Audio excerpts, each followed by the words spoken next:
Now I'm going to read The Magical Tree, a children's book inspired by Gustav Klimt.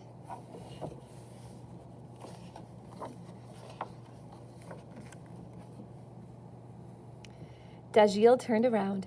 Everything was fine. No one had followed him. In a few strides, he climbed up the stairs which led to the treehouse high above.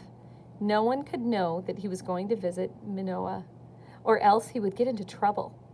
In the village, people said all sorts of nonsense. To some, Minoa was just a crazy old woman who spoke to trees. But to others, to the majority, she was a witch. Dajil preferred to let them talk and keep his secret.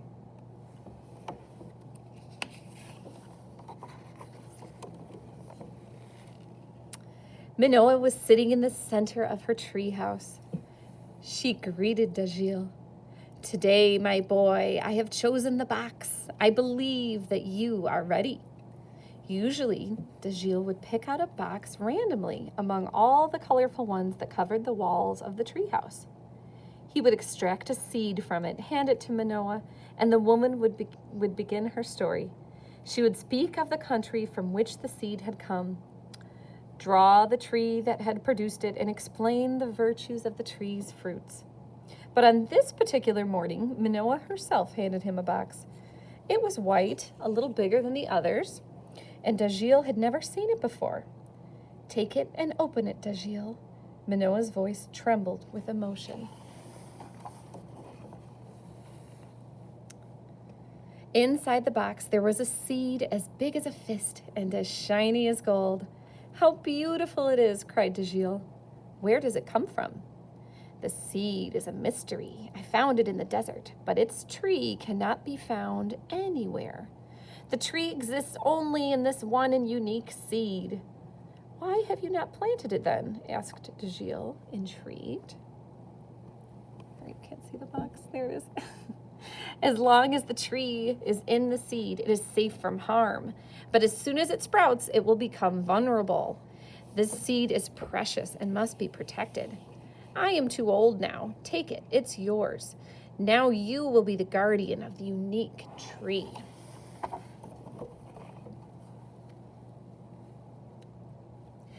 Year after year, Dajil looked after the seed as though it was the most precious of treasures. He knew the old lady had spoken the truth. It was certainly easier to look after a seed than a whole tree. But the day to plant the seed was coming, and Dajil had to prepare. He tamed a falcon and trained it to hunt the animals that would come close to the tree. When the bird was ready, Dajil began a journey to find his seed a home. He moved away from the village and went beyond the mountains.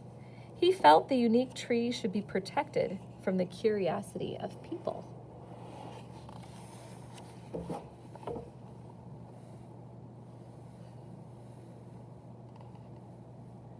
After long weeks of walking, Dajil arrived at an isolated valley crossed by a small stream. It was a perfect spot. Dajil knelt down and began digging slowly into the ground. He was thinking of Minoa, whose time on earth had ended. He would be worthy of her trust, his hands shaking. Dajil placed the seed into the ground gently and covered it, and then nourished it with clear water from the stream. From this moment on, the man and the falcon would look after that precious seed day and night.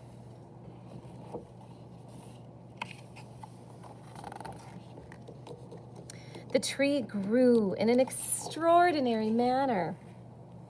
After a few weeks, a large and solid trunk appeared. Then a single branch grew out of the trunk, a very long branch from which sprouted many delicate spiraling branches. After 7 years and 7 branches, the tree stopped growing. Then its first fruit appeared. It was black and white and looked like an eye. When the fruit seemed ripe, Dajil picked it. He opened it carefully to look for a seed. But in this type of fruit, he could find neither seed nor core, only flesh, which was juicy and fragrant. The guardian of the tree hesitated and then took the fruit to his mouth. The flavor was exquisite, incomparable. That night, Dajil ate nothing else and fell into a deep, deep sleep. Just before dawn, Dajil woke up with a start. Had he been dreaming? He rubbed his eyes to cast aside the dreams of the night, but terrible images clung to his eyelids. At first, there was a tree on fire illuminating the night, and then a river swallowed up by a city, and the palace of Ganar, its black waters carrying corpses among the debris. But there was also a face, the wonderful face of a princess, beautiful but lifeless. Dajil petted the falcon and tried to forget these dark visions, but the face of the woman remained etched in his mind.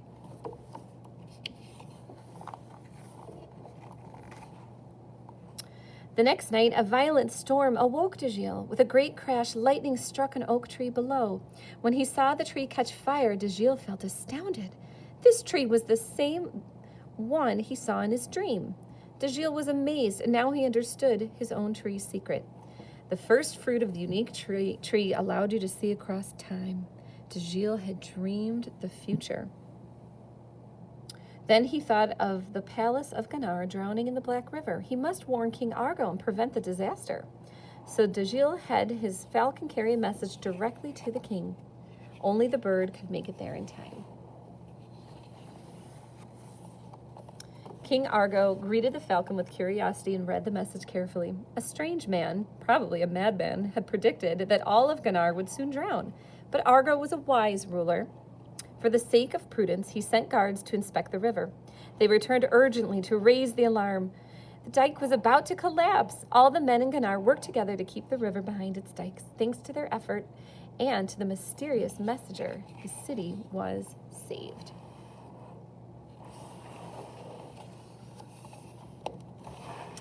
The king now knew that the falcon's master was no madman. But who was he? Argo wanted to find out. He summoned his daughter, the Princess Nadia, to come close to him and entrusted her with a mission. I want to meet the man who saved our city. His falcon will bring you to him. He claims to see the future, but I cannot believe such a miracle.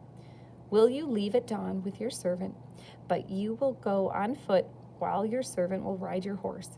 If this man truly possesses some kind of power, if he is no imposter, he will know who you are.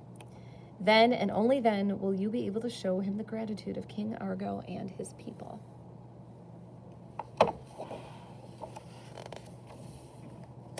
At the foot of the tree, Dajil eagerly awaited his falcon's return.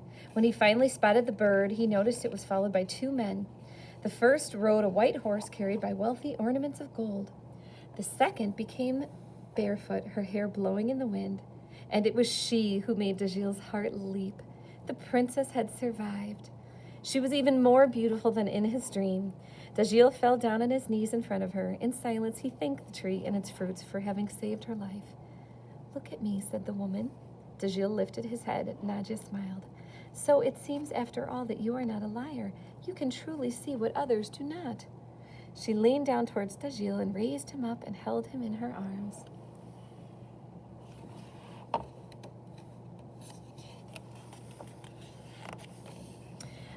So these are the Klimt paintings. You can see that it's part of what we call a triptych, 3 different artworks. Okay, there's the Tree of Life, and this is the Embrace. It's Dajil and Nadia, and those are the paintings the story was inspired by. The end.